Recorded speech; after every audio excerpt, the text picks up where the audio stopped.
네, 안녕하세요. 만나서 반갑습니다. 시크릿입니다. 감기가 걸려서 좀 끊고 갔는데 양해 부탁드립니다.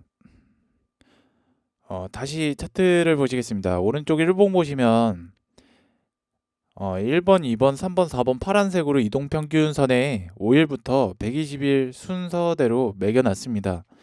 아래에 있는 선처럼 말이죠. 왼쪽 하단에 20년 8월 보시면 거래량이 좀 터졌어요. 근데 하락했죠. 21년 3월, 4월에 보시면 아까 나왔던 NFT 기사로 윗꼬리를 달았습니다. 8월을 돌파하고 말이죠. 근데 거래량이 엄청 많이 터졌어요. 그로부터 또 전고점 돌파 후 횡보를 했고 다시 터졌습니다. 녹색 선과 거래량에 집중하셔서 보셔야 합니다. 타점마다 진입 시기가 다르니까 참고하시기 바랍니다. 아까 그 전에 말씀드렸던 것처럼요. 근데 녹색 선에 가깝게 샀으면 어쨌든 수익을 보는 곳이잖아요.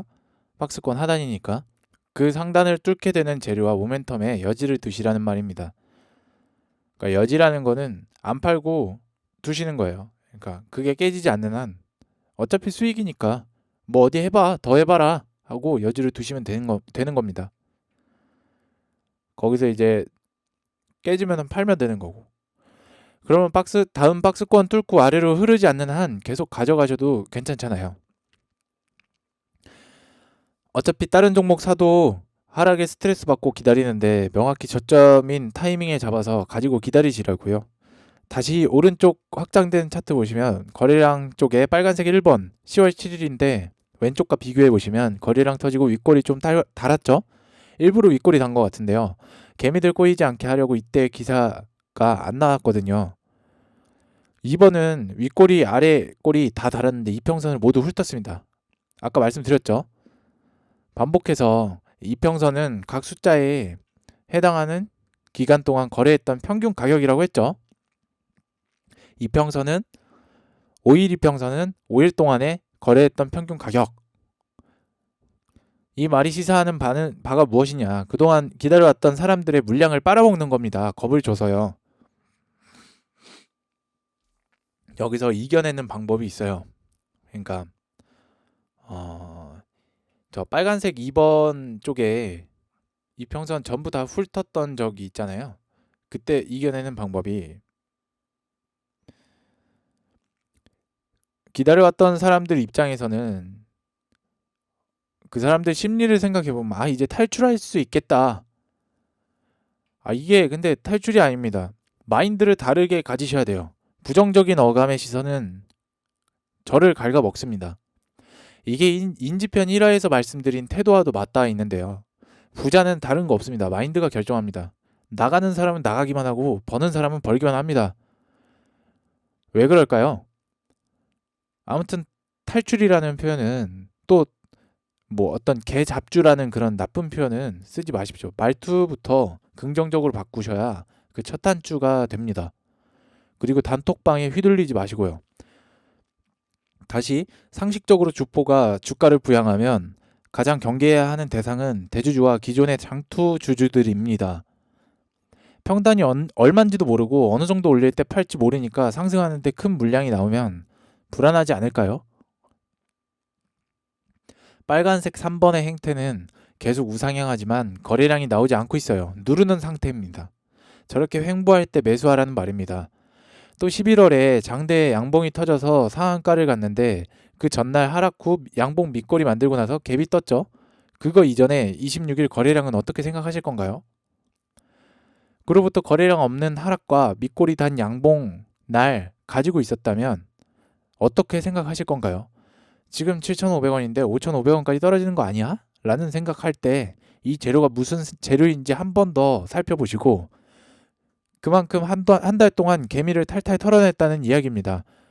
왜 털었을까요? 또 이것도 역으로 단점만 있는 게 아니에요. 장점도 있고 장점 자체가 단점일 수도 있는 거예요. 여기서 전에 또 말씀드렸던 모방의 법칙에서 말씀드렸던 어떤 관념은 항상 플러스와 마이너스 그리고 무관심이 있다. 무관심 구간을 저 일봉 속에서 횡보 구간으로 둔 거고요. 장점은 장대 양봉이겠죠. 단점은 뭐 윗꼬리 단 음봉 정도겠죠. 어쨌든 다시 돌아와서 또 11월에 그 초에 보시면은 갭이 떴는데 녹색 선 박스권을 왜 저기서 쳤느냐? 저기 아래로 내려갈 일이 없지 않지 않을까요? 그러니까 기존과 다른 움직임을 보이면 항상 경계하세요. 이 말을 꼭 기억하세요. 기존과 다른 움직임을 보이면 항상 의심을 해보고 이 기업 지금 뭐가 있나? 이렇게 생각하셔야 돼요. 저는 그래서 저기가 박스권이라고 바닥이라고 쳤습니다. 주포의 스타일은 5일선을 잠깐 이탈하고 크게 가는 양상입니다. 해서 11월 9일쯤에 시초에 5일선 이탈 후 윗꼬리 양봉 마감했는데 저 같으면 거래량이 꾸준히 발생하고 있다는 점에서 타점을 8,900원에 잡았을 거고요. 그 다음 5일선을 이탈하던 뭘 하든 상관하지 않았을 겁니다. 그러고 20일 동안 거래했던 평균가에서 내려가면 털겠습니다. 이게 무슨 의미냐면 이래서 평단이 낮은 게 좋은 거고 아무도 안 살 때 사는 저가 매수가 기회비용상 잃지 않는 매매에 해당하는 겁니다. 물론 시끄러워지면 또 어떤 기대감에 의해 2만원은 갈 것이다 라는 그런 판단 하에 주변에서 팔긴 하겠지만 더해서 5일선과 크게 멀어진 상태를 보고요. 14,900원까지 떨어진 거 그러니까 2만원 찍고 2만원과 5일 이평선의 그 뭐랄까 차이 그 높이 그러니까 5일 이평선은 13,000 중반대 있는데요.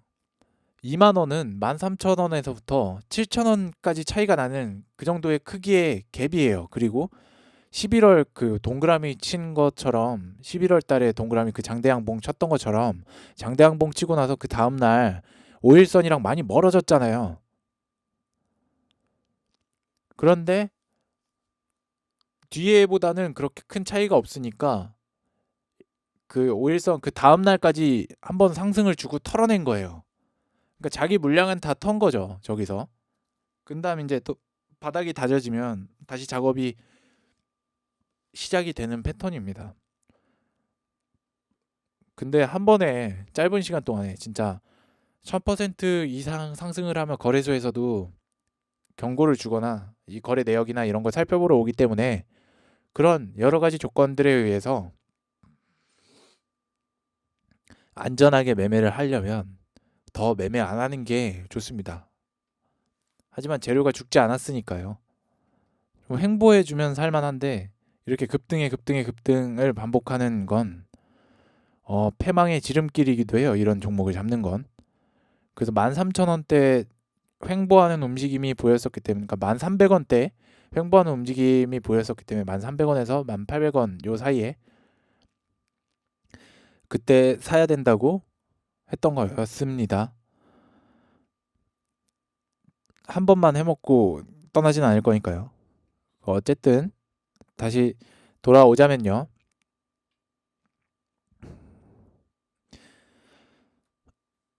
11월 9일쯤에는 시초에 5일선 이탈 후 양봉 윗꼬리 양봉 마감했는데 11월 9일 잠깐 보시면은 윗꼬리 양방 마감했는데 5일선과 그렇게 많이 떨어져 있지 않으니까 가져가도 되는 거죠. 윗꼬리에 쫄면 안 돼요. 그 물린 사람들이 많다라고 그 위에 물린 사람들이 많다라고 생각하셔도 될 것 같아요. 그리고 NFT를 더 살펴보셔야 되고요. 거래량상 아래에서 매집했던 물량을 털어내기에는 아직 윗꼬리가 많이 부족합니다. 이번에 2만원 부근 왔을 때 다시 덜어내는 걸로 거기가 매물벽이 될 겁니다. 만약에 제가 13,000원 요 부근에서 샀던 물량은 2만원까지 가져갈 수도 있다라는 거죠. 이제 거기에 또 많은 심리들이 섞여 있는 거죠. 여기서 21 이평선이 왜 그렇게 중요한가요? 라고 물어보신다면 그냥 거래했던 평균선이에요. 세력선이라고 부르는 게 아니라 추세를 이탈했기 때문에 그가 가진 물량은 정해져 있지만 새로 올라타는 개미들이 고점에 많이 물리기 때문에 21선이 올라와서 그러니까 뒤늦게 올라오잖아요. 근데 올라와서 사줄 사람이 많이 생겨서 세력들이 물량을 넘기고 튀는 겁니다. 이래서 21선을 세력선이라고 하는 겁니다. 세력은 본인의 물량을 넘기면서 아래에서 많이 매수했던 많은 양을 고점에서 교환하고 있는 겁니다. 1,000원에 샀던 거를 5,000원에 팔고 있는 거라고요. 이래서 고점에 주식을 잡으면 안 돼요. 남들이 좋다는 거는 좋은 게 아니라 이 더 좋아질 모멘텀이 없다라고 생각을 하셔도 되는 거죠. 그래서 고점에서 절대 잡지 말라고 말씀드리는 거고요. 뉴스가 나오면 팔아라도 같은 원리입니다.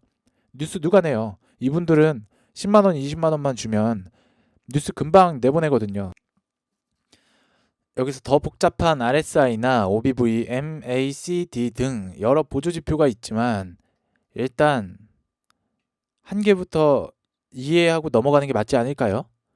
정배열은 4번부터 3번, 2번, 1번이 위로 펼쳐져 있는 차트라고 보시면 되고 역배열은 5일선이 4번으로 반대로 돼 있는 거예요. 그러니까 역으로 순서가 바뀌어 있는 거죠. 5일선이 제일 아래, 121선이 맨 위에.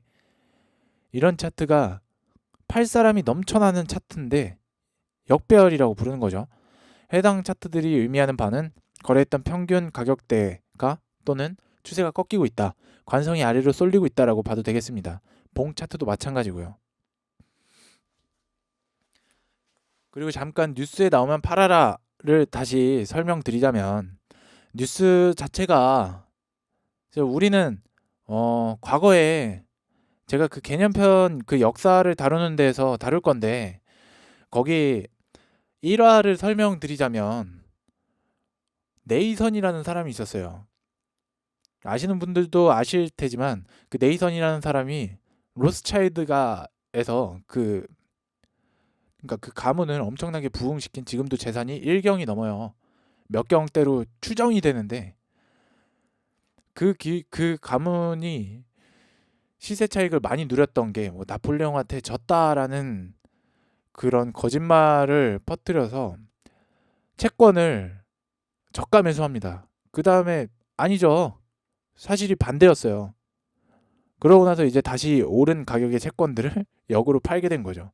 이게 1,000원에 사서 5,000원에 파는 행동. 뉴스가 나오면 팔아라. 뉴스 누가 만드는데?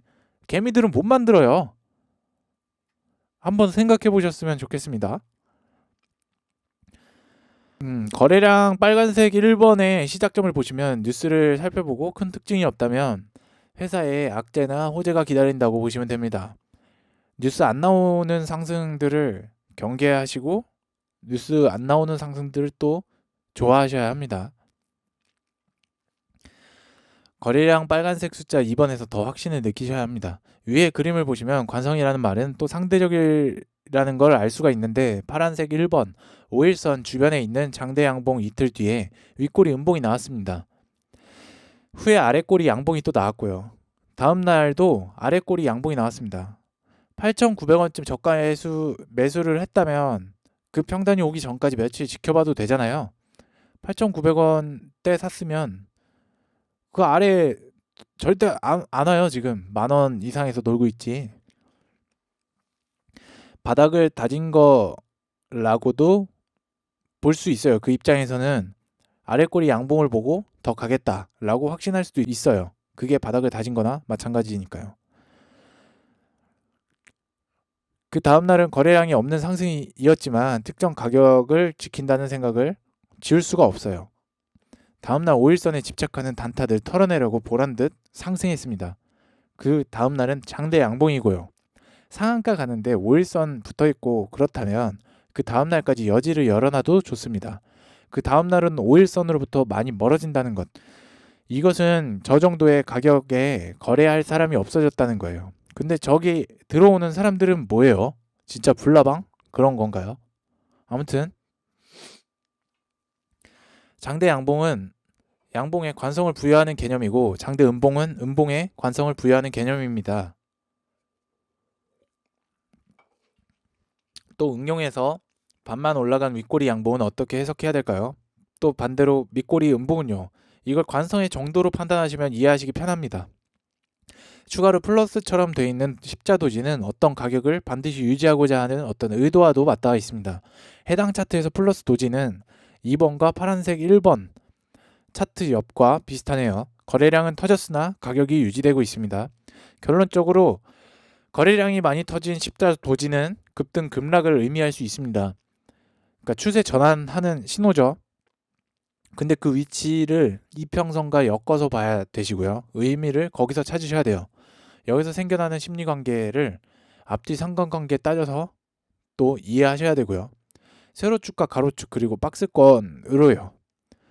이 환경 속에서 또 개미를 털어내기 위한 그런 움직임 속에 단주거래라는 개념도 생기기도 하는데, 거래량을 늘리기 위해서 한 주를, 그러니까 단주를 계속 샀다 팔았다 샀다 팔았다 샀다 팔았다 해서 플러스 마이너스 플러스 마이너스 플러스 마이너스 이렇게 불 들어왔다 꺼졌다 하는 것처럼 이렇게 이 종목 좀 보라고 그 거래량 늘리려는 시도예요. 이때 개미털이를 한다고도 하는데, 또 반대로 생각해 보면 긍정적인 신호이기도 합니다. 만약에 단주 매매하는 그런 자체 세력이 있다는 증거고요. 그 단주 매매 자체가 또 만약에 단주 매매가 시작됐는데 거래량을 살펴보니 과거에 터졌던 그 거래량만큼 위에서 나오지 않았는데 흘렀다. 이거는 돈을 모으는 거예요. 그러니까 시체를 쌓고 올라가겠다. 그러니까 일정의 손실을 봤기 때문에 그런 움직임이 나오는 걸 수도 있거든요. 반드시 그렇다라고만 생각하시면 안 돼요. 유연한 사고를 가지셔야 돼요. 매집 차트가 발견됐는데 단주 거래한다면 지켜보시라는 말이에요. 과거에 장대로 매집했던 가격을 기준으로요. 투자자 매동과 창구를 살펴보시면 매집의 주체가 누구인지 명확히 아실 수 있으실 겁니다. 그때 창구에서 매도가 나오면 재료를 판가름하고 살짝 의심도 해봐야 되고요. 기준을 명확히 해서 지금 시점에 왜 단주 매매를 하는지 의심해 보시면 곧 올라갈 단주인지 아니면 개미 꼬이기인지 개미를 꼬우기 위함인지 이해하실 수 있으실 겁니다. 해당 내용들은 심리를 포함하고 있기에 바둑이나 장기를 두듯이 상대가 어떤 패를 보여주느냐에 따라 능동적으로 대응해야 하는 부분입니다. 기업마다 생태계가 또 다르잖아요. 오늘을 내일 말할 수 있지만, 그러니까 오늘 내일 말할 수 있지만 저 먼 미래는 이야기할 수 없습니다. 언제 미사일 쏠지 몰라요, 북한이. 결론적으로 이번에는 거래량은 절대 무시 못한다라는 주식시장의 격언을 잊지 마시기 바랍니다. 거래량이 받침이 되고 봉차트는 이평선 위에서 의미가 부여가 된다. 이상입니다. 구독과 좋아요를 눌러주신다면 더 좋은 퀄리티의 콘텐츠를 제공토록 노력하겠습니다. 감사합니다.